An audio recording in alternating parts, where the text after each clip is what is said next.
Backstage, Hot 99.5 Jingle Ball. My name's Intern John, a man that needs no introduction. Mr. 305, Pitbull. Yeah! I mean, welcome to DC. Intern John, Intern Armando. And Chewy the Chihuahua. Yeah, who is, Pitbull and Chewy the Chihuahua. He's going to be 14 on Valentine's Day, so he's a salty old man. 14 meaning he's 2 years old, or 14 he's... 14 human Holy years shit, old. he's old. Oh, he's an old, salty man, but he's here in spirit. First of all, man, God bless. thanks for coming to Jingle Ball. Well, thank you for having me. I appreciate it. You're one of the most fascinating dudes on the planet, Pitbull. I appreciate that. I heard you got your start or a break reading poetry in a bar when you were 5 years old. Is that true? That's absolutely true. Yeah, it's poetry from somebody called Jose Marti, which is a big, I would say, someone that everybody in Cuba idolizes.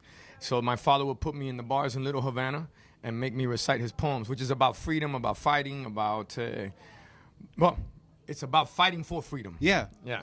It's funny. I think you talk about manifesting. It's been a big thing the last couple of years. You called yourself Mr. Worldwide from the jump, and you are one of the biggest artists in the world. Well, what's crazy how that worked out. It's funny you bring that up. So it started where I went to go record a record with Trick Daddy, T-double-D, you already know, Mayor Dade County, yeah. and he, you know, we started talking about different neighborhoods that we all lived in one way or another, and we kind of lived in a lot of neighborhoods at the same time, yeah, but didn't know it. So he's like, man, you kind of like Mr. 305. I said, man, that's got a ring to it. Hell, write that down. That's right? So like we say in Miami, thank you. You say, bet that up. So bet that up, Trick, appreciate you. And then I went and did the track with Chris Brown on International Love. And I just happened to say 305 worldwide to worldwide. And I said, wait a second. That thing's got a little ring to it. Hell yeah. So I was traveling the world at the time, and I thought it was only fitting. Yeah. So I kind of called myself Mr. Worldwide, to be honest with you. Trick called me Mr. 305, and then I labeled myself Mr. Worldwide. But I earned it, though. How many frequent flyer miles do you think you have? By a billion? Oh, no, I already knew. Well, you know, when I was... Okay. I had way over 1 million frequent flyer mileage, and that means me and American Airlines had a deal for life. Look at that! Hell yeah! Free So everybody gets. As a matter of fact, right now, everybody you go to the airport, you go to American Airlines, you tell them, man, on Pitts, frequent flyer mileage, upgrade me now. I'm flying to Florida tomorrow, friends. I'm legit going to try that. That would be upgrade me now.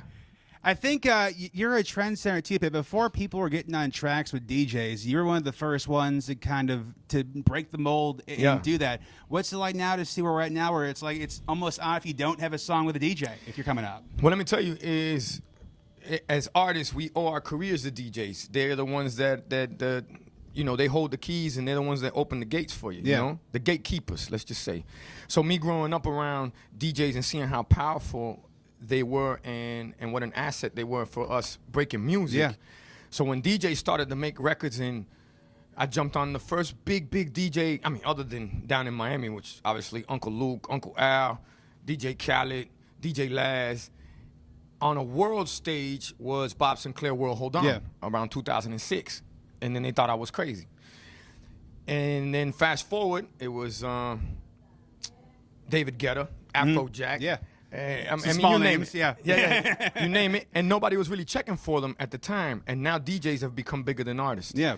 But I would just want to tell all the DJs out there, thank you so much for the love all the time. And if people only knew what you guys really mean to our music. Yeah, absolutely. You know, when you play them either at festivals, carnivals, at block parties, or at the club. Yeah. They're the ones that control the crowd. So that's the reason that I always felt like if nobody else could see the fact on how important DJs were, fuck you.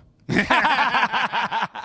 is that to say that now NASCAR's the next big thing we should be looking out for then? Is that the next lane, well, so to speak? Fact, do me a favor, Tom, chuck me that hat right quick, please. Hell yeah. Yes, sir. Bam.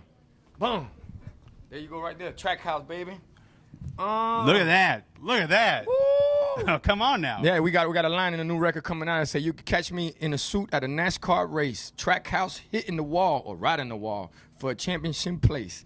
So Daniel Suarez, number 99, which I call him, you know, Daniel is from Mexico, so he's Daniel Rico Suarez. Hell yeah. That's right. Absolutely. No mames. And then you have Ross, off the wall, off the chain, Chastain, who hit the wall on the last turn, and boom, came in for the championship place. So I mean, it's a blessing. It's our second year in NASCAR Trackhouse. Thank you so much to Daniel, to Ross, to Justin, and to Ty. Thank you for believing in me. And yes, it is the next thing. Now, when you see a car get bumped, you go, shit, that's going to cost me like 50 grand.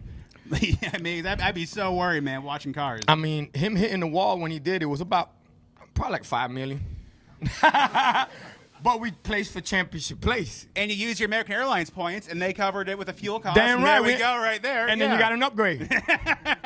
The one thing I like about you too, Pitt, you give back to the community. I think Always. you're a positive influence. You started a school program now in Florida. Well, we actually we build schools. Yeah. So I've been in education now for 10 years, and ironically, I didn't graduate from high school, but a teacher changed my life. And ironically, her name is Hope. So Hope Martinez was the person that really looked at me in my face, in my eyes, and said, "I believe in you." Yeah.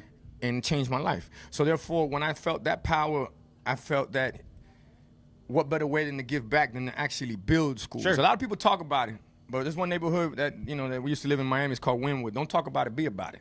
So therefore, we're in education now for 10 years. We're up to 12 schools around the nation. Wow. All the way from Florida to Arizona. And we have 10,000 kids in the system at this point. Now, this is a public charter school, by the way. 97% of these kids are on free lunch. The school's called SLAM, which is Sports, Leadership, Arts, and Management. Because what better way than to, I would say, inspire and motivate kids than through sports and then through Absolutely. arts. So it's amazing. And we're graduating at 100% Which in my is school, insane. which is in my old neighborhood in Miami called Little Havana. So the SLAM, baby. Yeah, bet that up to the administrators, to the parents, but most of all to the students, because y'all the ones making history. But also you too, Pitt, because you could just write a check and be whatever, but the fact that you're involved and you're being a positive leader outside Always. the kids that they can show there's a way out. I think that's a huge part of this too. Well, you know what's crazy is I learned that from Uncle Luke. Yeah. Me and Luther Campbell from Two Live Crew, who was the first person I did a deal with in the music business, and he always gave back to the community. And then I also did a lot with Trick Daddy. So we would always give back to each other's communities Sure. and each other's cultures to show everybody that we really are just one. Yeah, absolutely. And Luke went from doing music to being a high school football coach. Yeah. To a lot of those kids that he was coaching in, not only in high school, but at the parks in the city. Sure.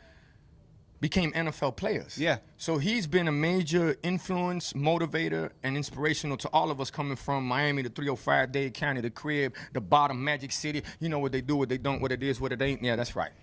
Pitt, man. It comes with subtitles. Thank God. It's been an honor to have you here, man. I think the best you. baby making music of all time, too. Woo! I mean, That's that booty shaking. Come on now. All right. Yeah. That's that.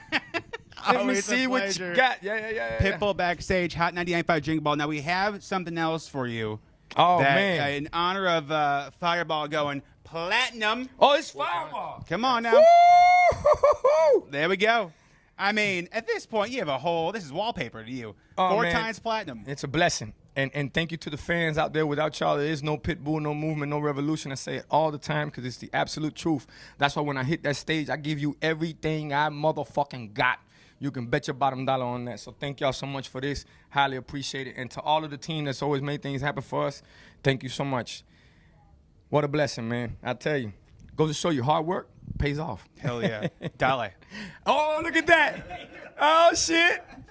That was good. I mean, I've been waiting for that. I've been practicing all day. I got it. Man, that was Pitbull. fucking great. I love Thank it. you, brother. Backstage, hot Thank you, 99.5 Bobby. I Jingle Ball. appreciate you. Thank y'all. Dale, happy holidays. Yeah.